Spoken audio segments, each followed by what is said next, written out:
मुगेनियम temple था 800 province में, tortilla time period था वो। तो वहाँ पे क्या था कि एक पुजारी था मंदिर का, उसे भाई वहाँ पे ना वो घंटा बनवाना था कि जिससे लोग यहाँ पे वर्शिप कर सकें और वो पूजा कर सकें। तो उनके पास इतना पैसा नहीं हुआ करता था उस टाइम पे। तो उन्होंने क्या किया कि वहाँ के लोकल लोगों को अप्रोच किया कि आप सभी लोग, जितनी भी लेडीज़ हैं जो मिरर यूज़ करती हैं, और वहाँ के मिरर के अंदर एक खासियत ये होती थी, आपने कभी देखा भी होगा कि मिरर के साइड में ब्रॉन्ज होता है पूरा। तो वहाँ पे वो उन्होंने बोला कि अपने अपने मिरर डोनेट कर दो, जिसके पास पुराने हैं, और जो कर सकता है नए तो वो भी कर दो, आप तो नए ले लोगे। इससे हम क्या करेंगे कि मंदिर के बाहर शीशे लगा देंगे और उस ब्रॉन्ज को मेल्ट करके हम वो घंटा बनवा सकेंगे। तो वहाँ पे एक लेडी हुआ करती थी भाई, मुगेन केन करके वो लेडी थी। उस लेडी ने भी अपना मिरर डोनेट कर दिया। डोनेट करने के बाद भाई उसने क्या किया, रिग्रेट फील किया बहुत ज़्यादा, कि उसको लगा यार मैंने ये डोनेट क्यों कर दिया, मुझे नहीं करना चाहिए था। उसका रीज़न ये था क्योंकि उसकी ग्रैंड मदर ने उन्हें वो गिफ्ट किया था। तो गिफ्ट करने के बाद जब वो रिग्रेट करती रही, तो उनको हमेशा ये होता था कि टेम्पल के बाहर उस टाइम पे वो जो ब्रॉन्ज था वो मेल्ट होने गया हुआ था, और जो मिरर थे वो टेम्पल के बाहर लग गए थे। तो सब में अपने अपने साइन लगा देते हैं शीशे के आगे। तो उन्होंने देने से पहले उसको ऐसा एक परमानेंट मार्क दे दिया जिससे वो पहचान सके कि मेरा मिरर वही है। तो उस लेडी ने क्या किया कि वो मिरर जब जब टेम्पल के बाहर जाती थी तो देखती रहती थी और रोती रहती थी कि मैंने वो क्यों किया, पछतावा होता था उसे बहुत ज़्यादा। तो जापान में भाई एक एक्ट, एक रिलीजियन एक्ट कह सकते हैं आप, कि अगर आप रिलीजियसली कुछ चीज़ डोनेट कर रहे हो दिल से, तो वो आपकी वर्क करेगी, नहीं कर रहे तो नहीं करेगी। तो जब भाई वहाँ पे वो ब्रॉन्ज मेटल मेल्ट हो रहा था, तो वहाँ पे क्या हुआ कि उस लेडी का वो मेल्ट नहीं हुआ ब्रॉन्ज, क्योंकि उसने रिग्रेट किया था, पछतावा किया था, बाद में दिल से नहीं दिया।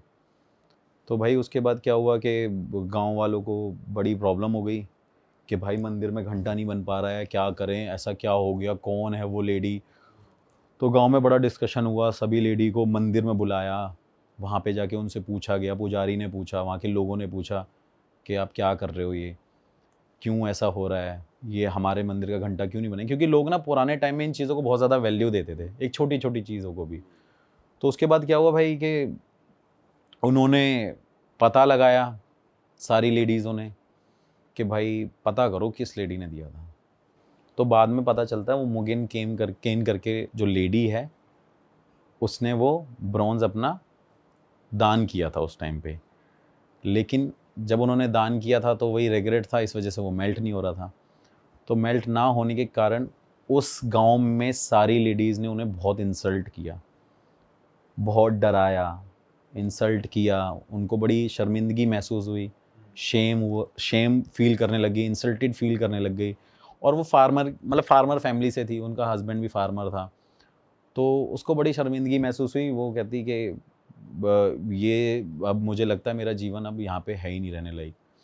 तो वो क्या करती है कि ना भाई पानी में कूद के अपनी जान दे देती है वो लेडी, क्योंकि उसको कहीं ना कहीं टॉर्चर किया जाता है।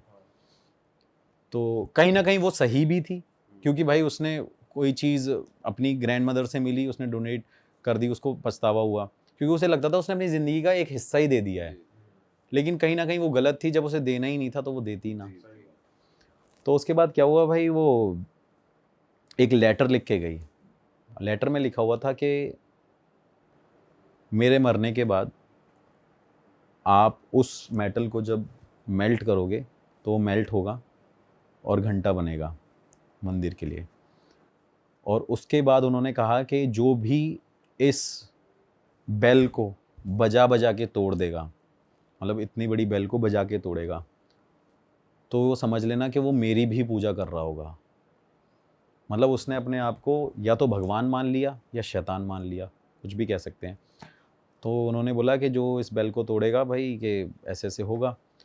उन्होंने फिर क्या किया कि वहाँ पे ये भी लिखा कि जो भी कुछ मांगोगे, वेल्थ मांगोगे, पैसा मांगोगे, वो आपको मिलेगा। तो वो मेल्ट हो जाता है। उसके बाद क्या होता है कि वो बेल बन जाती है।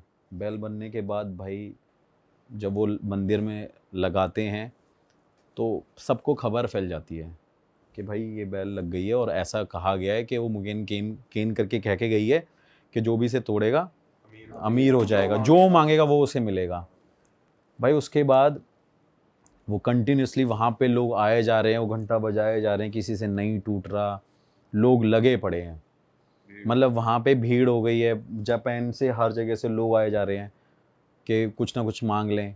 तो उसमें क्या था, कई लोग उस टाइम पावर मांगना चाहते थे कि हमें कुछ ऐसी पावर मिल जाए कि हम उड़ सकें, कुछ भी कह लो, कि हम ब्लैक मैजिक हमें हमें उसका ज्ञान मिल जाए, क्योंकि उन्होंने तो ये बोला है कुछ भी मांग लें। तो भाई वहाँ का पुजारी परेशान हो जाता है। वो डिसाइड करता है रात को चुपचाप अपने और पुजारियों के साथ मिलके उस बैल को पानी में डाल के आ जाता है। तो इससे पहले ना एक वर्ड है नजरारू, एक नजरारू वर्ड है, इसका मतलब होता है एक डिज़ायर्ड इफेक्ट। मतलब नजरारू वर्ड का वैसे कोई डेफिनेशन नहीं मिलेगी आपको, बट उसका मतलब ये जापान के अकॉर्डिंग कि वहाँ पे उसको डिज़ायर्ड इफेक्ट के वे में देखा जाता है। डिज़ायर्ड इफेक्ट भाई ये होगा कि जैसे आप ऑल्टो में बैठे हो, आपने आंख बंद कर रखी है, आप फील कर रहे हो क्या भाई आप लैम्बोर्गिनी में बैठे हो, तो वो एक इफेक्ट है। तो वहाँ पे क्या हुआ उसके बाद भाई, वो नजरारू इफेक्ट यूज़ हुआ उस वेल्दी गोस्ट के लिए। मतलब उनको चुड़ैल मान लिया गया था, क्योंकि देवता की तो उनको उपाधि दे नहीं सकते, तो कहीं ना कहीं भाई चुड़ैल ही बोलेंगे कि भाई अगर देवता या तो पूरी कर सकते हैं या शैतान कर सकता है। तो वहाँ पे एक कपल था, ओवेबी करके नाम था उसका, कुछ ऐसे करके लेडी का नाम था। तो वो कपल ट्रैवल कर रहा था, तो उसको ना मुगेन केन की ये स्टोरी याद थी, और वहाँ पे आज भी लोग उस बैल को ढूंढ रहे थे कंटिन्यूसली, लेकिन पुजारी ने बताया नहीं, पुजारी ने यही बोला था कि वो चोरी हो गई है।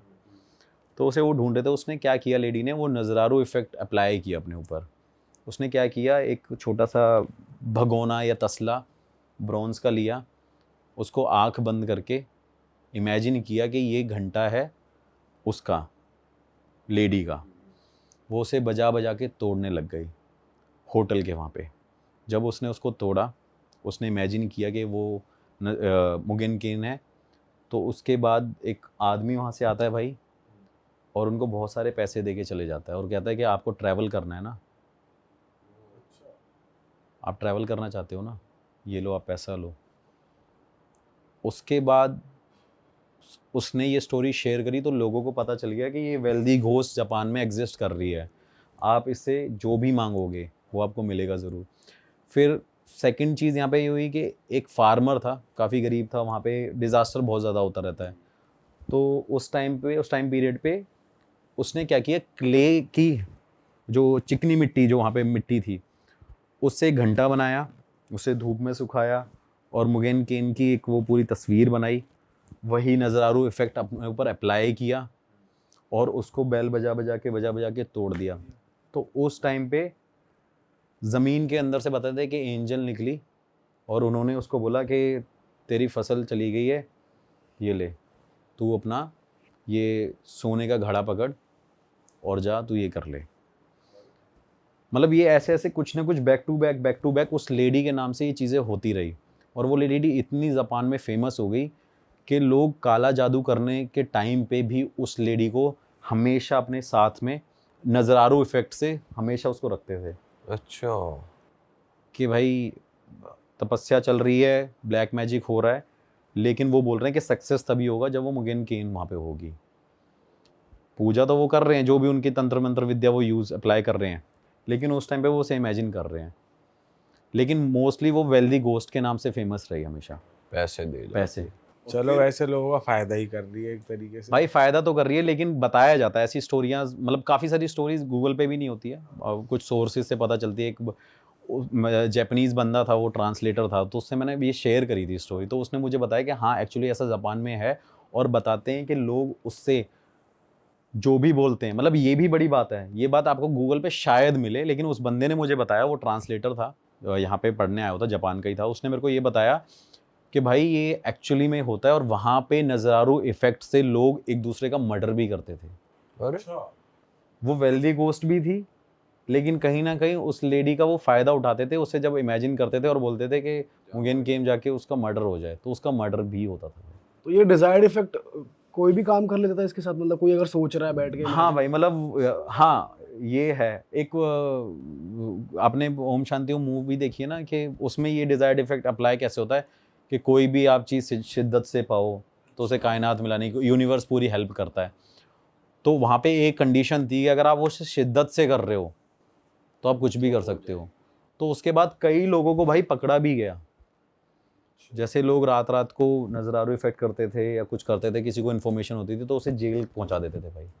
और कि भाई, और एक्चुअली में ऐसा हो रहा था। अब आप उसे कहो पैसे वाली चुड़ैल कह लो या मर्डर करने वाली चुड़ैल कह लो, लेकिन बड़ी वो फेमस हुई वेल्दी घोस्ट नाम से। आज भी है उसका, कहते हैं भाई लोग आज भी मतलब करते हैं। जैसे अब वो आप कह लो एक हिडन चीज़ हो गई है, लेकिन कईयों को सिर्फ इतना पता है कि उसने आज तक पैसा ही दिया है, लेकिन उसकी सेकंड वो भी चीज़ है। जैसे इल्यूमिनाटी की हम बात कर लेते हैं तो कहते हैं उसकी एक एजेंसीज है, ये है वो है, तो लोग बताते हैं वो नजरारू इफेक्ट अप्लाई करते हैं आज भी, और वहाँ पे ऐसी चीज़ें होती हैं।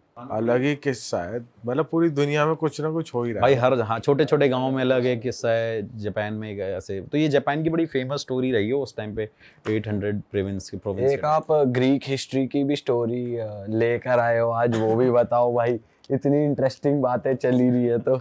भाई ग्रीक मैथोलॉजी तो बहुत बड़ी है वैसे, उसमें तो इतनी कहानियां हैं कि मतलब, और ऑल्दो वो रिलेटेड है पूरा, जैसे इंडिया से भी हाँ रिलेटेड, मतलब पूरा रिलेट ही करता है कहीं। जो उनके गॉड्स हैं, हाँ वहाँ के सेम गॉड्स हैं, मतलब ऐसे ही बताते हैं।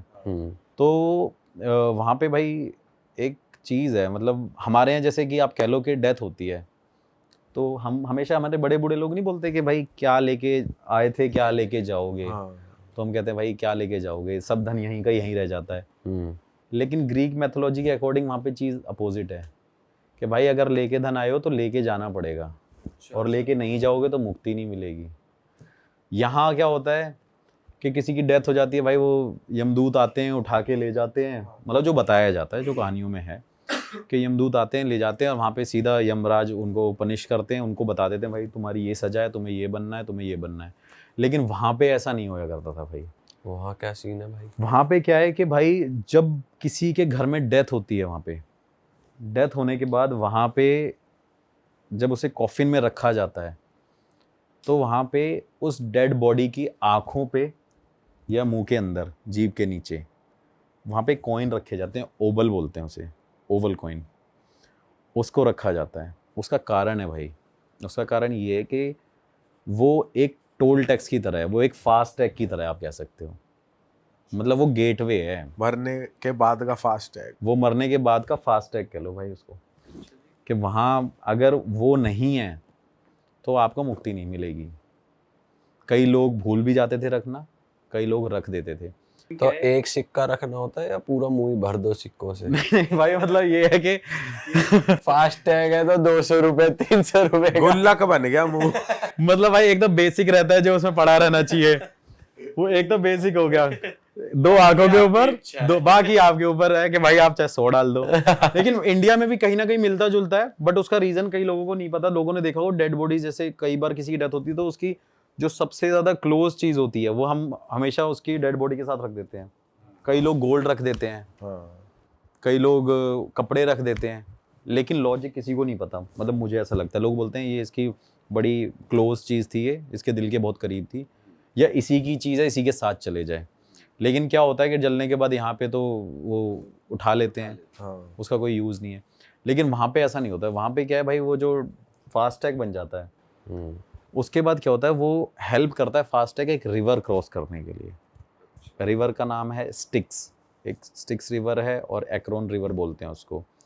वो भाई रिवर क्रॉस करनी पड़ती है। वहाँ पे जब सोल बताते हैं कि जब उसे दफना दिया जाता है, जब उनका वो सारा कुछ हो जाता है, तो उसके बाद जो आत्मा वहाँ पे जाती है, तो वहाँ पे उसे मिलता है एक फेरी मैन बोलते हैं उसे, बोट मैन बोलते हैं उसे। वो वहाँ पे उसे मिलता है। वो क्या करता है, उसका नाम होता है कैरोन। वो काफ़ी बताते हैं, मतलब ग्रीक मैथोलॉजी में बताते हैं कि काफ़ी क्रूप होता है, वो बहुत डरावना होता है, बड़े बड़े बाल होते हैं उसके, सर पे टोपी होती है, वो बोट लेके खड़ा रहता है हमेशा एक किनारे पे। तो जब वो आत्मा जाती है तो वो सिक्के उसको हैंड ओवर करते हैं।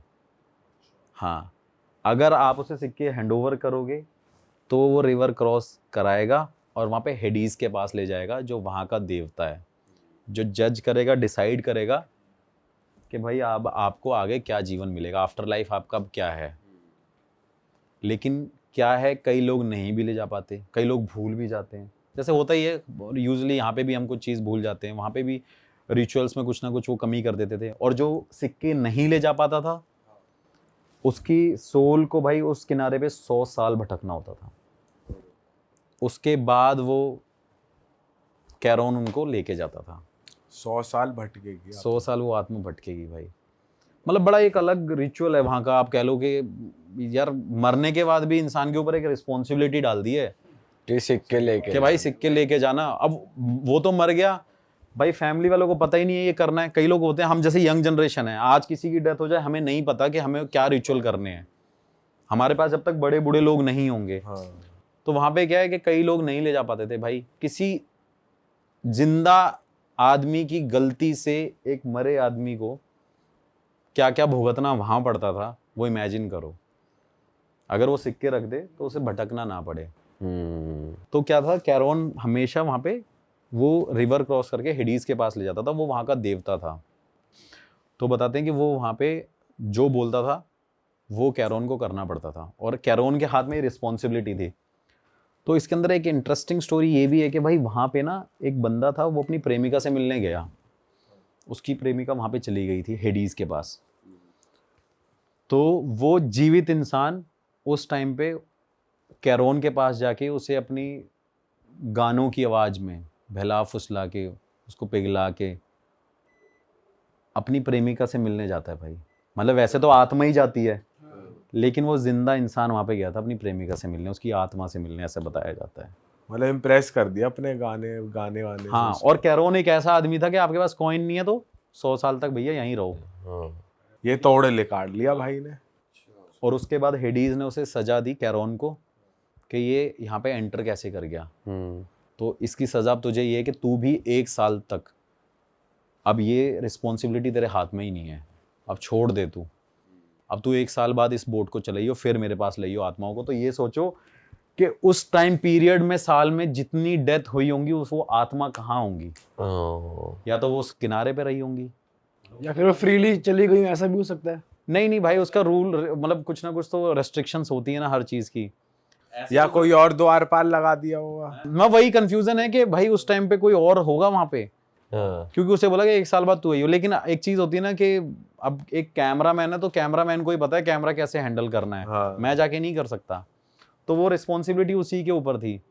तो बताते हैं उस टाइम पे कि जब कैरोन को उसने हेडीज ने सजा दी थी तो 1 साल तक, ऐसा कहा जाता है कि 1 साल तक वहां पे सारी आत्माएं उस किनारे पे खड़ी रही हैं, उनको मुक्ति नहीं मिली है। बताओ। और वो जब तक कैरोन वापस नहीं आएगा तब तक रिवर क्रॉस नहीं होगी। ये तगड़ी कहानी है भाई। हाँ, बट मैंने YouTube पे चेक किया, कभी कोई अलग स्टोरी बताता है, कोई अलग स्टोरी बताता है। ये सब बिलीव्स ही है भाई। अब सबके अपने अपने वर्जन भी मॉडिफाई भी हो जाते हैं भाई, एक से दूसरे तक आने में। कोई नॉर्मल बता रहा है कि भाई कैरोन जाता था, सिक्के लेता था, बस छोड़ के आ जाता था। हाँ। फिर कोई किसी स्टोरी में बताता है कि कैरोन ऐसा दिखता था जैसे मैंने आपको अभी बताया। तो फिर मैंने भाई काफ़ी इन्फॉर्मेशन कलेक्ट करी। एक लेखक थे, ऑथर थे, उनके साथ में बैठा था, उनसे डिस्कस कर रहा था। उन्होंने मुझे ये कहानी बताई, यही वाली जो ये ग्रीक मैथोलॉजी भाई है। एक जीवित आदमी का भी वहां तक जाना एक हाइपोथेटिकल, हाँ, वो भी ये भी एक बस कहना ही। हाँ, लेकिन आप ये सोचो कि कई बार यहाँ पे भी ऐसी मिस्टेक हुई है कि जिंदा इंसान भी उड़ जाता है, ऊपर चले जाता है, फिर बाद में रियलाइज होता है भाई इसकी तो गलती ही अभी एक इंस्टाग्राम पे वीडियो देख रहे थे हम कल परसों की, बंदा चिता से उठ गया, उसका कुर्ता वुर्ता जला हुआ है। चिता से उठ रहा है। अच्छा, आसपास वाले कुछ वो भी नहीं कर रहे ना, फटाफट आके बचा रहे या कुछ करो, आराम से खड़े देख रहे क्या हो रहा है। ये भाई डर ही जाएगा इंसान यार, ऐसी चीज हो रही होगी, क्योंकि उसका टाइम पीरियड नहीं आया था ना मरने का। कई बार ऐसा था वो गलती चित्रगुप्त जो बताते हैं, तो हो सकता है वहां पे कुछ मिस्टेक होगी, हो प्रिंटिंग मिस्टेक होगी ऊपर, गलत नाम लिख दिया। हाँ, ऐसा हुआ है, तभी तो वो एक मूवी भी बनी थी। हमारे पॉडकास्ट पे ही एक भाई आए थे, वो अपना एक्सपीरियंस बता रहे, कह रहे मैं रात को सो रहा था, ठीक है, और मेरे को ऐसा लगा कि मेरे दिल में किसी ने उंगली डाली है, मतलब उंगली गई है किसी की, और कुछ पुल आउट कर रहे हैं, और मैं बस मंत्र जाप वगैरह कर रहा हूँ, और फिर वो एकदम हट गई। और सुबह पता चला कि साइड वाले घर में सेम नाम के बंदे की डेथ हो गई। तो वो कह रहे कि वो ऐसा हो गया, मुझे ऐसा लग रहा था वो मेरे को गलती से ले जाने आ रहे थे। जब मैं मंत्र जाप कर रहा था तो पता चला कि मतलब उन्हें रियलाइज हुआ होगा कि मैं नहीं हूँ, वो है। तो फिर वो उसी टाइम पे ही रात के जितने बजे भी वो हो रहा था उसी टाइम उस साइड वाले घर वर में किसी की डेथ हो गई। ये मेरे साथ भी, मेरे एक टीचर हुआ करते थे इंग्लिश के, उनकी मदर के साथ हुआ था। मैं तब उनके यहाँ पढ़ने जाता था तो बताया था उन्होंने कि उनके घर पे वो सारे रिचुअल्स होना शुरू हो गए थे, उनके अंदर कोई सांस नहीं रह गई थी। 1-2 घंटे तक वो रहा, फिर बाद में वो बता रही थी कि हम वहाँ पे गए, फिर ऐसे डार्क था, कुछ ऐसा था, फिर वापस नीचे आए, फिर बाद में वहाँ पे उसने बोला कि आप गलती से हम आपको लेके आ गए। फिर साथ वाली आंटी को मतलब नाम सेम था, एज वो सब कुछ, डेट ऑफ बर्थ सेम थी, फिर बोले गलती से हम लेने आ गए। तो ऐसी चीज़ें होती हैं भाई। ऊपर भी गलतियां हो तो रही भाई हैं। ऊपर तो सबसे ज़्यादा गलती होती है। मैं आपको रियलिटी, जो ऊपर गलतियाँ हुई है वो गलतियाँ नीचे होती हैं धरती पे। आप कभी ये चीज़, मतलब ये चीज़ें काफ़ी ज़्यादा फिर वो हो जाएंगी कि लोग बोलेंगे भगवान के अगेंस्ट कैसे बोल रहे हो आप। लेकिन भाई मैं ब्लंटली बोलूँगा कि ऊपर गलतियाँ हुई हैं तभी वो गलतियाँ नीचे होती हैं। अगर ऊपर कुछ अप्लाई नहीं हुआ होगा तो नीचे अप्लाई नहीं हो सकता। मतलब अगर आप सोचोगे ये शादी होना, ये प्यार होना, ये चीज़ें ऊपर ही हुई ना, जैसे शिव जी की पार्वती जी शादी हुई, फर्स्ट मतलब उनकी लव स्टोरी है, तो वो ऊपर हुई है तभी नीचे हुई है। तो ऐसी बहुत बड़ी गलती देवताओं ने भी करी है। बहुत बड़ी गलती बता रहा हूँ आपको। मतलब अभी ये ऑन कैमरा बोलूंगा तो लोग इससे वो हो जाएंगे, बड़े ऑफेंड हो जाएंगे। बट सबको पता ही है भाई, गलतियां हुई हैं, श्राप मिले हैं, ये है वो है, बट वही चीजें हैं कि जो ऊपर हुआ है वो नीचे होता है भाई, क्योंकि लर्न हम वहीं से कर रहे हैं। भाई हो जाए कुछ अब डरावना बिल्कुल की मजा ही भाई आ मेरे को तो लगता है सभी डरावना हाँ चलता है। भाई मतलब वो आपके लिए तो है ही भाई एक्सपीरियंस करने में। यहाँ तो जो हम आपके मुंह से सुनते हो वो तो मतलब 5-10% ही होता होगा जो आप फेस करते मतलब रियलिटी में किसी को एक्सपीरियंस करो तो भाई बहुत ज्यादा ही सही होता सही बात है। तो आपको जो सबसे, जब आपका एक्सपीरियंस हुआ था जो सबसे स्कैरी लगा हो? भाई मैं शमशान घाट की बताता हूँ एक, मतलब हैं तो बहुत सारे, लेकिन जो आपने बोल दिया एकदम माइंड में आया वो बता देते हैं। एक शमशान घाट है यूपी में ही, अपना बागपत की साइड पे ही।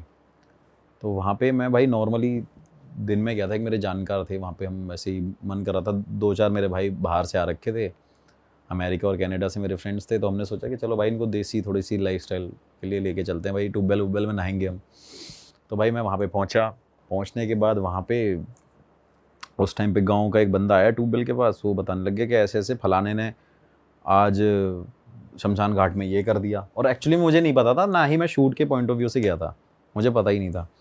तो भाई हम वहाँ पे सारे बैठे हो तो सारे मेरे दोस्त यार कहने लगे कि यार तिवारी ये तो कंटेंट है भाई, अब तो यहाँ पे तो, और तेरी तो जानकारी है यहाँ पे।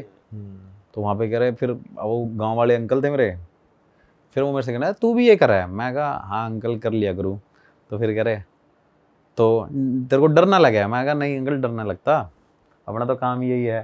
तो ऐसे अपनी देसी भाषा में हमारी बात होने लगी, तू भी बना ले वीडियो, मेरे से ऐसे कहने लग गए।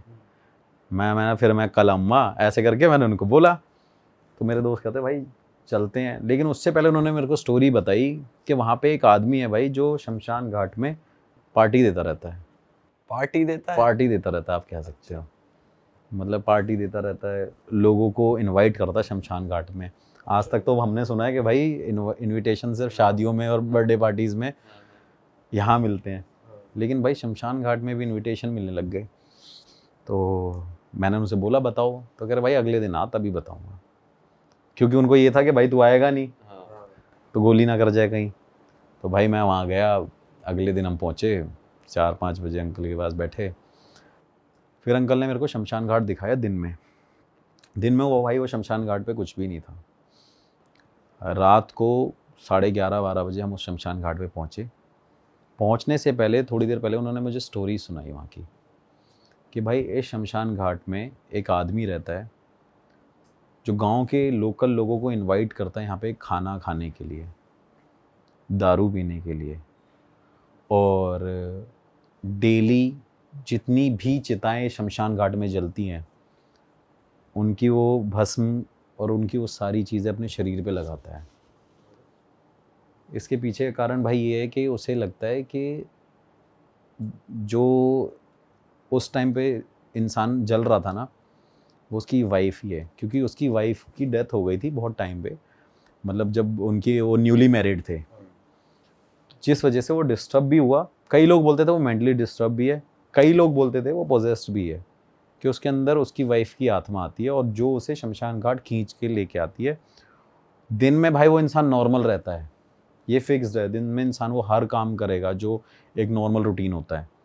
लेकिन रात के टाइम पे भाई वो क्या करता था कि वहाँ पे खाना लेके जाता है, और आप मानोगे नहीं, जैसे चिता यहाँ पे रखी है तो वो खाना ना चिता को दे रहा है और अपनी वाइफ से बात कर रहा है, ले तेरे लिए आज मैं ये लेके आया हूँ, आज तेरे लिए मैं पनीर लेके आया हूँ, तू कहती थी ना पनीर खाना है, तेरा मन नहीं था।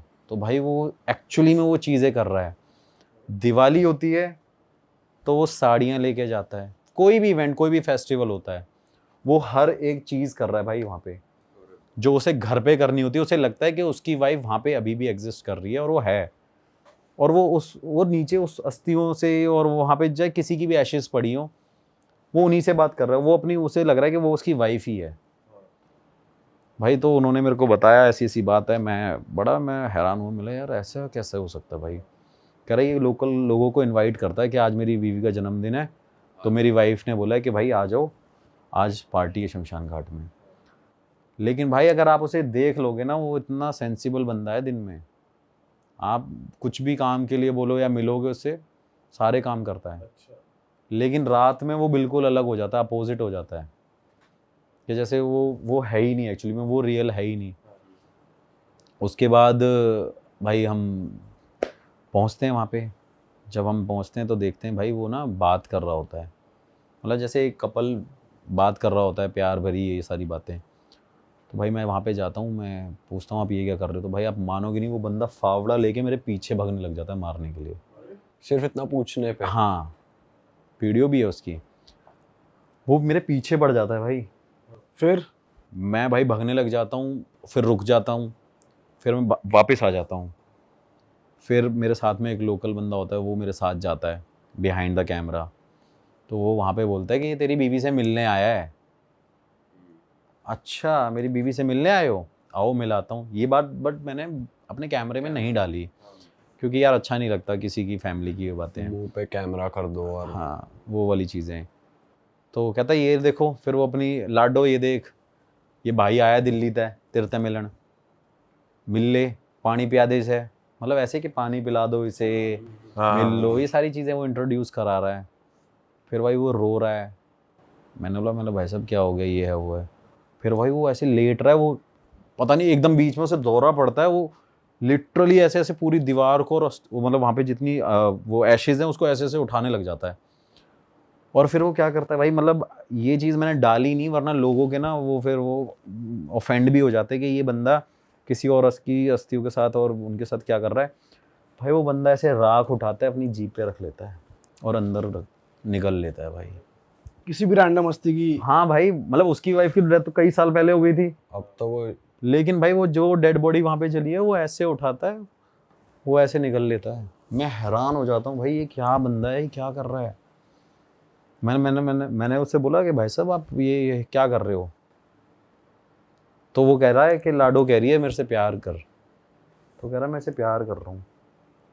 मैं बड़ा भाई शॉक्ड हो जाता हूँ, मैं भाई ये मेंटल केस भी नहीं लगता, क्योंकि दिन में वो नॉर्मल ही रहता है यार, कैसे बोल दूँ वो बंदा पागल है। मैंने बात करी फिर उससे, दिन में वो नॉर्मल है बंदा वो। उसके अगले दिन हाँ, अपना ऑफिस काम वाम कर रहा है भाई, ब्याज पे पैसे देता है वहाँ पे लोगों को, टाइम का पक्का है, कैलकुलेटर 2 मिनट में है, काम भी बढ़िया, सब कुछ कर रहा है। लेकिन रात को वो बिल्कुल अपोजिट है भाई। फिर हमने इन्वेस्टिगेशन करी, वहाँ पे देखा कि भाई, फिर उसका वेट किया वो जाए वहाँ पे, तो हमें वहाँ पे रिस्पॉन्स मिले, लेकिन उसकी लेडी के ना होने के नहीं मिले थे, किसी और के मिले।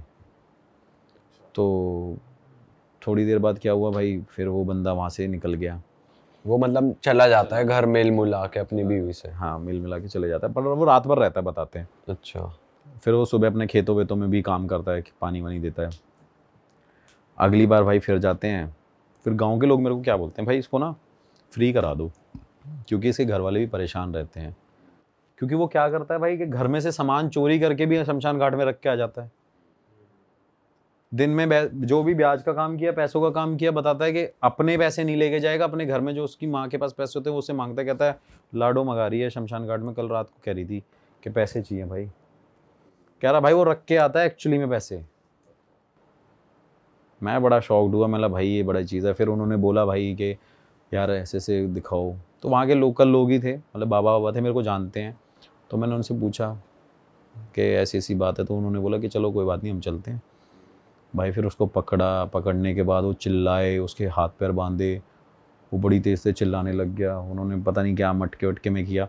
एक्चुअली मैं उनको बहुत ज़्यादा तो नहीं जानता, लेकिन मुझे किसी ने बताया था, तो मैंने फिर उनसे कांटेक्ट किया कि नियर बाय कोई चीज़ सॉर्ट हो जाए तो ज़्यादा बेटर है। मैं अपने बाबा को कहाँ बुलाऊंगा, मुझे तो लेके जाना पड़ेगा, उनकी तो उम्र भी इतनी ज़्यादा है। तो फिर उन्होंने किया, सब कुछ नॉर्मल करने की कोशिश करी, तो कहीं ना कहीं कुछ हद तक भाई वो सब चीज़ ठीक तो हो गई थी, मतलब जो भी उन्होंने अपने रिचुअल्स करे थे। लेकिन 3-4 दिन बाद भाई क्या हो गया कि उस बंदे ने ना एक्चुअली में एक ऐसी चीज़ करी। लास्ट इसकी ये कहानी है कि वो शमशान घाट गया भाई, एक डॉग था, उसने वहाँ पे लकड़ियों पे उस मरे हुए कुत्ते को जला दिया। और ये बात गांव वालों ने मुझे बताई जब मैं दिल्ली में था। मतलब ये क्या किया, कह रहा कि भाई ये नेक्स्ट डे घर पे आया, रात को उसे जलाया, कुत्ते को सोचो शमशान घाट में जला दिया उस बंदे ने। ये स्टोरी फिर मैंने डाली ही नहीं, क्योंकि मेरे को फिर ये आउट ऑफ वो लग रहा था कि भाई ये मेरे बस के बाहर है, मैं क्या इसे डील करूँगा बंदे से। फिर उसने बताया वहाँ पे आने के बाद घर पे, कह रहा कि आज लाडो को मुक्ति मिली है, आज मैंने लाडो को जलाया है, तुमने तो जलाया ही नहीं था। तो अब आपकी बात होती है, अब क्या भाई हाँ मतलब नॉर्मल है अब तो, वो अब नहीं करता नहीं करता। हाँ बट अभी मेरे पास 2-2.5 महीने पहले वहाँ से फ़ोन ज़रूर आया था मेरे अंकल का कि गांव में घूम जा। तो मैंने उनसे पूछा भी था कि मतलब वो ठीक है, कह रहे हाँ अब तो ठीक है। कह रहा लेकिन अब वो शमशान घाट जाने की जब जिद करता है तो उसके घर वालों ने उसे रोक ही दिया। कह रहे उसको घर में ही बिठा के शराब वराब पिला देते हैं जिससे वो वहीं रहे। अरे वाह, आपने ये वीडियो यहाँ तक देख ली भाई, तुमने हमारी मेहनत सफल कर दिया। तुम ही लोग हो असली रियल हिट। और अगर आपको बहुत मज़ा आ रहा है ऐसी क्लिप्स में, ऐसी वीडियोस में, तो फटाफट जाइए प्लेलिस्ट पे बिंज वॉच कीजिए और सारी वीडियोस देख डालो और मौज काटो। That is it. हम मिलेंगे नए पॉडकास्ट में, नई क्लिप में। Till then bye bye, see you, take care, do subscribe. Best of real talk online. Okay bye bye.